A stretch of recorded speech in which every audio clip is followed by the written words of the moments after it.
you better than Chase Rice? At football? Yeah. Well, I don't know if it's necessarily relative. We played two different positions. Right, I think but he still, played linebacker. you talk But about the best player on the team. It could be any position. yeah, I don't know, but I'm not familiar with his I don't know his ability really, other than I Really? know he played. But he wasn't that big of a deal, or I'm sure you know about it. I don't know. I'm sure he was a good player. He must have been and played at North Carolina, but I'm messing with you. I don't know. We did get a wiffle ball game up the other day when we were playing at really? Cross Pass up in Minnesota. But football was important to me. I just I didn't. By the time I reached my senior year, a couple opportunities came up to pursue, you know, How pro did that happen? paths.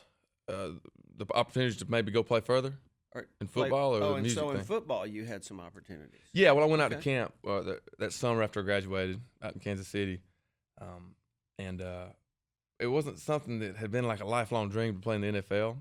But gradually as I continued in my career, it became more potentially realistic, and so I didn't want to just walk away from something that could be an opportunity, Sure. even if it was just a small percentage chance. So I went out there and worked out with those guys and talked to a couple other teams, but never did get on with anybody. And by that fall, there are other avenues to continue to pursue football, Canada or Right. arena stuff. But I just at that point decided I was ready to move to Nashville and check it out. What was it that? How'd you turn the corner on that? Was it songwriting, or did you want to be an artist? Or you're a good singer, so. Yeah, I didn't know. I knew I really loved the songwriting deal. I thought it'd be really cool to make a record, and tour, and travel, and all that. I just didn't know exactly how to go about doing it and what real opportunities were available. But I had been to Nashville a couple of times and knew enough about Nashville to know that there were a lot of people making a living in the music world, Mm-hmm. And I figured there might be a niche that I could find there. So when I got there, the first thing I stumbled across was the songwriting deal, and the community of songwriters that I had no idea existed that were writing all the songs that that I'd been listening to for years. Yeah. Fell in love with the idea of being able to write songs. On a Me day-to-day too. basis. That culture's exciting. Oh man. yeah, and all the people I met were just some of the most interesting people and that I'd ever met. And they embraced me and brought me into this pretty tight community. Here, and I was just fortunate to learn a ton from some talented guys, and was able to start to hone that craft a little bit, which was very raw. Moving to town, and slowly but surely, just kind of found my own place within the whole deal. And, Yeah. What's the first hit you had as a songwriter? "Come Over" by Kenny Chesney was How'd you feel when you heard that the first time? oh, that was amazing. That's still probably the highlight of my music career so far. Just because you can never really get back that wide-eyed naivety that when you haven't had anything on the radio or anybody record any song of yours, and then all of a sudden, boom, you turn on the radio and you hear somebody you grew up listening to singing a song that just a few months before you were sitting in a room trying to think up lyrics for. When they told you that it was going to be his single, what'd you do? Well, I had a pretty good little support group there that kept me educated on the way everything worked, and they'd always manage expectations. So you hear things, and you never know for sure. So I didn't want to get too excited until I knew for sure. But there came a point where it was for sure going to be the single, and I was just fired up. I didn't want to tell anybody. I didn't want to come off as if I was bragging, but I did call. I called my mom and dad, and I'd always tell them what was going on. Of course, my mom got really excited, but I was really fired up. It was really cool. The first song, I've said this before, but the first song I learned on the guitar was a Kenny Chesney song called "What I Need to Do." It was just an easy song to play, G, C, D, E minor, and it was really cool to see that come full circle a few years later and have him record a song that I was a part of. I remember my first song was by the Oak Ridge Boys. Like, Oh, wow. Before you were born. It was on the Bobby Sue album. That's awesome, though. I think it was like 82, maybe. I think you were born in 84, if I remember. Yeah.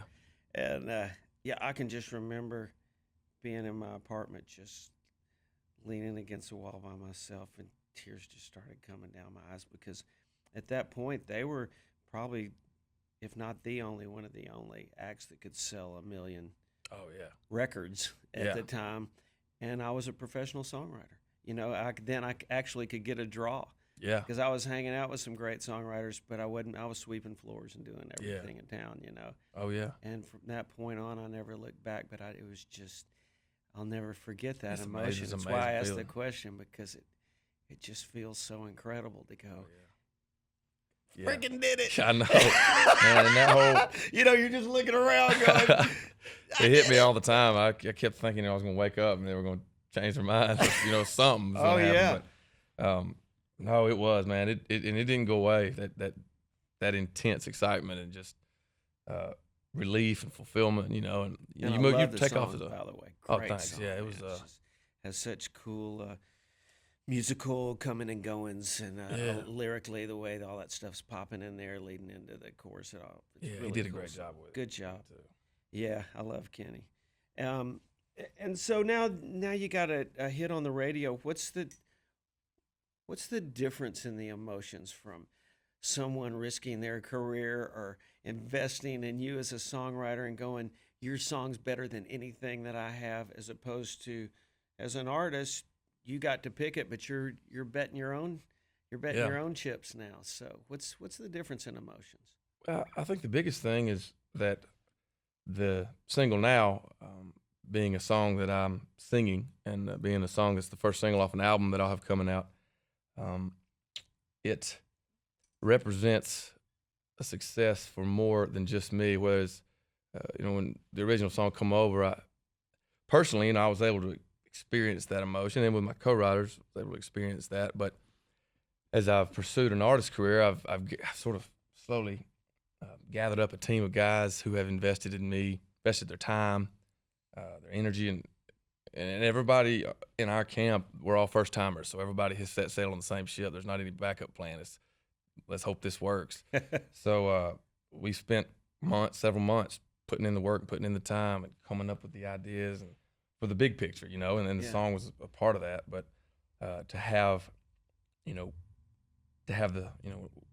the song do well, and then be able to put an album out because the song is doing well earlier than what we had thought. I'm able to celebrate with a team of guys who I really, really respect and really, really am appreciative of because of what the hard work they've put in. And I don't know, it's just a lot more fulfilling to celebrate with a group of folks, the team, than it is just, personally. As great as it was, this is something a little extra special. It's maybe something you learned on the football field too, Yeah, I guess I just always had that. Either I had it beforehand or I got it from football. But there's something about working towards a goal with a group of people, and I just feel like I'm playing a position out front, but there are other guys working just as hard as me, behind the scenes. It's very healthy to want to share your successes. Yeah, That's that's feels good. That's good karma, man. Yeah, man. Yeah. As you push towards number one, and you feel all the things that get crowded up there, as far as everyone else, the competition, Mm-hmm. the business, the players, the record labels. Yeah, Now it's kind of a different world up there at the top, isn't it? When you're trying to get to the top to the spot. cheese there Yeah. at the end of the maze. Yeah, and it's kind of like with a live show. If you're playing a live show and you're not getting the reaction from the audience that you like, you feel like I don't feel like I'm connecting to them the way I should. You have control over that situation. You can change things you're doing. You can come up with ways to create a better live show to connect better with the audience and get more people to come out to your show. But when you got a song there at the top of the charts and you're pulling for it to go number one, but you really have no control. So it's sort of a helpless feeling. So I try not to look at that too much and get too caught up in that, and just hope that it works out. I know there are a lot of variables involved that I am not educated on, but we'll just kind of let the chips fall where they will. But How's the crowd reacting now to that I've song? used the crowd to gauge the progress of this whole thing this summer instead of sales or charts or anything like that. And I've been able to see a constant growth in the enthusiasm and more faces coming out. The number of rows from the front to back singing the songs is growing gradually, and I can see it almost on a day-to-day basis, but definitely from week to week. Puts some wind in your sails, doesn't it? Oh yeah, absolutely. Well, congrats, man. Thanks, man. Appreciate you that. coming in. I'm pulling Sure, for man. you. Love bragging on you. Oh Love man, I'm a fan. songwriters, Yeah. and it's really been fun to see it work. And when I saw you, when I first saw the single coming out, you know, we've been pulling for you for sure. Thanks, It's a good record and good Appreciate luck with that. everything. Thanks a ton. All right, man. bud. Enjoyed chatting with you. You guys likewise.